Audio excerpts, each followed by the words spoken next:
How would you be conscious of Allah? Who here knows anything about Allah subhanahu wa ta'ala? Really? Remove Quran for a second. Who knows anything about Allah subhanahu wa ta'ala? Who knows anything about Allah subhanahu wa ta'ala? Rasulullah sallallahu alaihi wasallam, right? So here's my very quick question to you. How many people in this room have been to Afghanistan? There's a big jump. How many people have been to Afghanistan? Nobody? Okay, watch this. You'll understand the rule of Islam a little bit better. Afghanistan, as soon as you come in, there's a big port gate, and there's a lot of people standing there checking your visa, and there's a lot of broken tanks, and there's mountains with snow caps around them. There's some restaurants that sell chicken. A lot of people wearing the same amount of clothes. How many people can start visualizing what I'm saying? Anyone here can visualize, right? You can understand, yeah, mountains, I can do it, right? Now here's the question. Why are you able to visualize it? Very important question. What do you have previously? Pictures. Exactly, you have pictures, you have information. I want you to write this down as something, or just understand this before you write anything. You have previous information on snow-capped mountains, on broken tanks, on rubble. You have previous information. Now I tell you about Allah subhanahu wa ta'ala. Allah is hakadha, wa hakadha, wa hakadha. Who can understand that? Nobody. I want you to keep this in mind. A big step here. No one has previous information about Allah, so He sent messengers to tell us about Him. Does that make sense to you?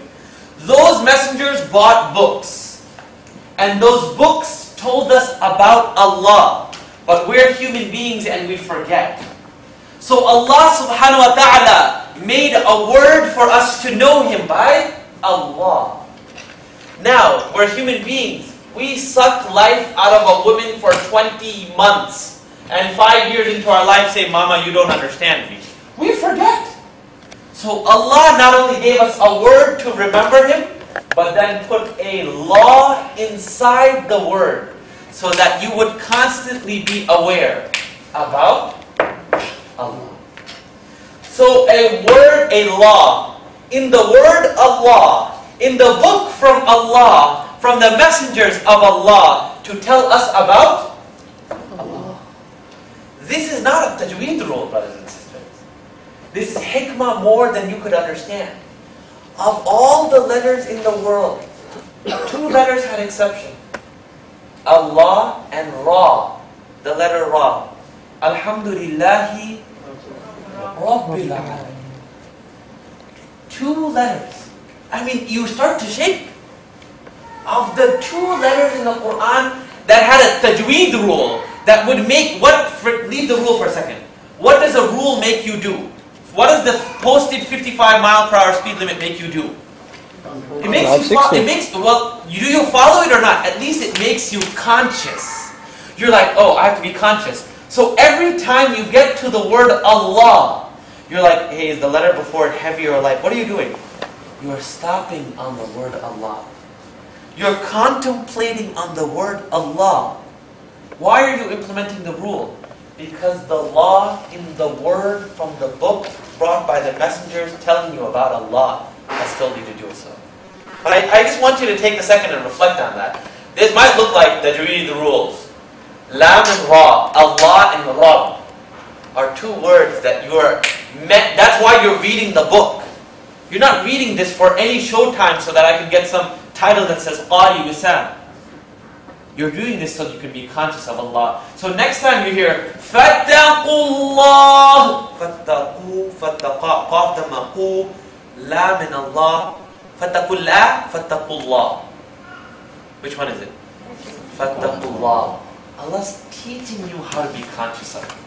Allah is teaching you consciousness of the Creator through the rules that you think you're implementing. The rules of Allah. Fair enough? I just want you to realize that a lot of people have trivialized this science into nothing more than heavy, light, stop here, don't stop here. La. There's a reason. Everything has a reason for the purpose. And the wisdom of this science has been lost in the last 70 plus years. Why? From day one, from yesterday. Because Qari Maulana Chishti rahimahullah, Abdullah, who has 16 ijazas, thinks everyone who reads Quran is kafir. So every time someone makes a mistake, he's kafir. So me standing on this edge over here, I pray 5 times a day, I go to Jummah, I don't really read too much Quran. The first time I read Quran, that guy over there, Big Maulana, he calls me kafir. Am I going to read Quran again? No, forget about it. Go eat your dates and drink Zamzam, and I'm going to go to work. That's where the deen got lost. And that's where you come in, the middle path. You will learn Quran, and you will meet the person who says, what does Zod mean? And you'll tell him, that's a mistake. Let me tell you, it's mean. And then you will meet the mashayikh and you will learn from them. And that middle path will teach the people Quran. 4, do I have the highest ijazah in the world? Not even close. I have 33 chain. And that's one ijazah. Sheikh Uthman, a very close friend of mine, has 20 separate ijazah. Why isn't he teaching this class? If Sheikh Uthman came here and just started to lecture about the concepts and the different, we'd be floating in the sky. It's us who's going to learn this. It is you who are going to finish your ijazah in 2 years, bi'ithnillah. It is you who are going to memorize the Quran in 16 months. It is you who will be the fathers who go to the dinners where people sit and talk about Pakistani and Bengali politics, and you're like, hey, can any of you guys read Quran? No, you can't. Hey, let's talk about something else. Because quite frankly, we talk about politics. Why? Because it makes us feel manly. What's the reality? We can't change anything. We can curse one president, and then 6 months later there's going to be a new president, and there's going to be a new president. We feel good about ourselves.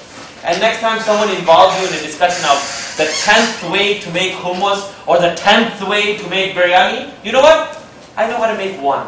What I'm going to do is let's talk about some Quran. And you, bi-ithnillah, with Allah subhanahu wa ta'ala's mercy, will bring the people back to the Book of Allah. That is my conclusion on the rules of Lam. Any questions on the word, the rules of Lam, or can we just read through one more surah and then you will see them? You will not see any of the explanations I just said in any book of Tajweed. You will find them in books of Tafsir. That's where that connection is. Tajweed has become so dry and so boring. No one cares to study it. Bismillahir Rahmanir Rahim. Bismillah.